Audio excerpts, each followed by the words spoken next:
Hello everyone, welcome to NTV business. నేను మీ రమ్య చౌదరి. నరేంద్ర మోదీ గారు ఒక 1 ఇయర్ అసలు గోల్డ్ కొనొద్దు అని అనౌన్స్ చేశారు. మరి ఇది మన ఇండియాపై ఎంత ఇంపాక్ట్ క్రియేట్ చేస్తుంది అనేది మనతో షేర్ చేసుకోవడానికి స్టూడియోలో ఉన్నారు నంది రామేశ్వరరావు గారు, టెడెక్స్ స్పీకర్, లెజెండరీ అవార్డు గ్రహీత. వారితో మాట్లాడదాం. Hi sir, hi. ఎలా ఉన్నారు? Super fine. Yes sir. So Narendra Modi గారు, మన ప్రధానమంత్రి గారు అనౌన్స్ చేశారు గోల్డ్ కొనొద్దు ఒక సంవత్సరం అని. బట్ మనకి చూసుకుంటే గోల్డ్ అనేది అదొక వస్తువే కాదు, ఇండియన్స్కి ఒక ఎమోషన్ కూడా. గోల్డ్ అనేది అసలు ఎలా కొనకుండా ఉండగలుగుతారు? ఒకవేళ కొనకపోతే ఎలా ఉంటుంది అంటారు సిచ్యువేషన్స్? ప్రపంచంలో సౌత్ ఇండియన్ లేడీస్ ఎస్పెషల్లీ, మిగతా లేడీస్ కూడా ఉంటారు, పసుపు పసిడి పచ్చదనం లేకుండా బయటికి కాలు పెట్టేదే తగ్గేదే లేదు. అవును. భర్తలు ఏమనంటే ఓవర్లు వెళ్ళిపోతాం, మీ కాలు అక్కర్లేదు. అవును. So that is the fact which is going to make more. రానున్న రోజుల్లో చాలా సంగతులు జరిగే అవకాశాలు ఉన్నాయి. ఎందుకు? ఎలాంటివి? ఇప్పుడు ఒకప్పుడు గోల్డ్ అనేది మంగళసూత్రం చైన్ ఇప్పుడు అలా కాదు, బాడీలు నింపుతున్నారు. అవును. ఎస్పెషల్లీ బడా మీరు తక్కువగానే పెద్దవాళ్ళు ఉన్నారు, అదాని అంబానీ అంటారు. వాళ్ళ కూతురికి కోళ్ళ పెళ్ళి అయితే బాడీ కనిపించింది, బంగారం కనిపిస్తుంది. అవును. So India is one of the highest consumer of gold in the world. కొన్ని వందల టన్నులు, మన దగ్గర నిల్వలు కూడా బాగున్నాయి. ప్రతి ఆడపిల్ల దగ్గర, ప్రతి గవర్నమెంట్ తక్కువ ఎలా చేసినా, బట్ బేసికలీ మా నాన్నమ్మల అమ్మమ్మల దగ్గర వచ్చింది ఒక్కొక్కటి దగ్గర నాకు తెలిసి 102 తులాలు ఉన్నాయి. నార్మల్ మిడ్ సైజ్ ఫ్యామిలీ చెప్తున్నా.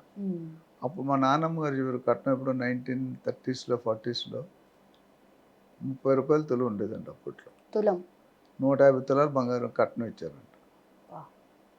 పెద్ద ఫ్యామిలీ, 10 మంది ఉన్నారు, వాళ్ళు డిస్ట్రిబ్యూట్ అంత వేరే సంగతి. ఇప్పుడు ఎవడైనా 150 పెళ్లి మానేస్తారు. అవును. 2 లక్షలు ఎంత అయింది? 3 కోట్లు. అవును. కాకపోతే ఏంటంటే గోల్డ్ ఎందుకు కొనొద్దారు అన్నది మీరు మంచి ప్రశ్న అడిగారు. గోల్డ్ వాడకం తగ్గించాలని గవర్నమెంట్ నడపాలంటే దానికి ఒక ప్రణాళిక ఉండాలి. మీరు ఇంపోర్ట్ డ్యూటీ కడుతూ పోతుంటే డాలర్లన్నీ బయటకు పంపించేస్తున్నారు దేశంలో. మనకి ఎక్కడ ఉంటుంది? సమౌజ్యం ఉండాలి కదా. మనం గెలపని సమౌజ్యం, మనం డిపాజిట్ కోల్పోతే అంటే ఆ ఫారెన్ ఎక్స్చేంజ్ని కాపాడడానికి ఇది ఒక ఆల్టర్నేటివ్ ప్లాన్. గోల్డ్ కొనడం భయపెట్టేది ఇంకా పెరుగుతుంది అని మీరు కొనొద్దు, గోల్డ్ రేట్ తగ్గుతుంది. ఇండైరెక్ట్గా హింట్ ఇచ్చాడు ఆయన. తగ్గుతుందా? తగ్గుతుంది, డెఫినెట్గా తగ్గుతుంది. ఓకే. పెనం వేడిగా ఉన్నప్పుడు దోశ వేస్తుంది, ఇప్పుడు వేడిగా ఉంది, చల్లగా పోతే ఏమవుతుంది? పెరగదు, తగ్గుతుంది. ఎగ్జాంపుల్ సూట్ అంది కదా, మైండ్లోకి వచ్చి చెప్పాను. ఓకే. సో గోల్డ్ కొనొద్దు, అండ్ మీ దగ్గర ఉన్న పాత గోల్డ్ని రెనోవేట్ చేసుకున్నాను. ఓకే. అంటే రీడిజైన్. ఉన్న గోల్డ్నే డిజైన్స్. ఇప్పుడు మా ఆడవాళ్ళు అంటే జనరల్ జెంట్స్ తక్కువ, లేడీస్ ఏంటంటే ఎవరైనా ఏ క్యాస్ట్ ఏ కమ్యూనిటీ అయినా 6 నెలలు పోతే ప్యాషన్ వేరే కొత్త డిజైన్ వస్తుంది. ఆ కొత్త డిజైన్లో మీరు 30% వస్తుంది, మీకు తెలియదు. అదే ఎక్స్చేంజ్ చేస్తుంది, చాలామంది తెలియదు. ఫస్ట్ కొన్నప్పుడు వేస్టేజ్ కడతారు, లేబర్ కడతారు, ట్యాక్స్ కడతారు, అప్పుడు మీరు 30% కడుతున్నారు. నెక్స్ట్ టైం వచ్చి దీంట్లో కూడా మళ్ళీ 30% పోతుంది కదా. అవును. అది గ్రహించరు చాలా వరకు. సో అది ఒకటి ఉంది. పాత గోల్డ్ వాడుకుంటే మీకు కొత్త గోల్డ్ కొనే అవసరం రాదు. ఓకే. అంటే ఇండైరెక్ట్గా వార్నింగ్ ఇస్తున్నాడు, మీరు ఒక 1.5 year తగ్గేదే లేదు, తగ్గి ఉండండి అని చెప్తున్నాడు. ఓకే. ఓకే. సో దానికి కొన్ని ఇబ్బందులు ఉంటాయి. ఒకప్పుడు నేను చెప్పాను మీకు, ఒకప్పుడు నరేంద్రుడు ఆడవాళ్ళు గోల్డ్ అంతా రికార్డులో పెట్టండి, ఎన్ని తులాలు వచ్చింది, బిల్లులు పెట్టండి అన్నాడు. అవును. ఇప్పుడు ఏమైందని ఇది తెలుసు, చెప్పక్కర్లేదు, బౌన్స్ బ్యాక్ అయింది. అవును. ఇక్కడ మన లోకల్ పార్టీ వాళ్ళు మీ ఇల్లు ప్రాపర్టీ ఆస్తులు ఎన్ని ఇవ్వండి అన్నాడు, ఏమైందో తెలుసు. కొన్ని పబ్లిక్తో పెట్టుకుంటే వారు వన్ సైడే ఉంటుంది. కరెక్ట్. నువ్వు ఎంత పెద్దోడు అయినా. నా డైలాగ్ కూడా అది. నాతో ఇప్పుడు నరేంద్ర మోదీ గారి నిర్ణయాన్ని మరి జనం పాజిటివ్గా తీసుకుంటున్నారంటారా? 50-50 బ్రిటానియా కొంత పాజిటివ్ తీసుకుంటారు. సో దానివల్ల ఆల్టర్నేటివ్స్ ఏంటి అని అంటున్నాను. ఆల్టర్నేటివ్ అంటే మీకు 20,000 బంగారం తులం కొనుక్కుంటారని నేను ఇస్తాను. తులం బంగారం 20,000. ఎక్కడ సార్? ఎక్కడ దొరుకుతుంది? ఇండియాలోనే గవర్నమెంట్ దగ్గర దొరుకుతుంది. అంటే 24 క్యారెట్ తగ్గిపోతుంది, ప్యూరిటీ ఆఫ్ ది గోల్డ్ తగ్గిపోతుంది. 24 క్యారెట్ ఇప్పుడు మనం మాట్లాడుతున్నాం బిస్కెట్ బంగారం, 22 క్యారెట్ ఆర్నమెంట్ బంగారం మనం వస్తువులు, తర్వాత 18 క్యారెట్, 14 క్యారెట్, 9 క్యారెట్ అట్లా ఉన్నాయి. 9 క్యారెట్ బంగారం 30,000 20,000. ఓకే. ఎందుకంటే పేదవాళ్ళు కూడా గోల్డ్ వేసుకుంటారు, వాళ్ళు గోల్డ్ కోరిక ఎలా తీరుతుంది అంటే ఈ 9 క్యారెట్లు కొనుక్కోవాలి. ఓకే.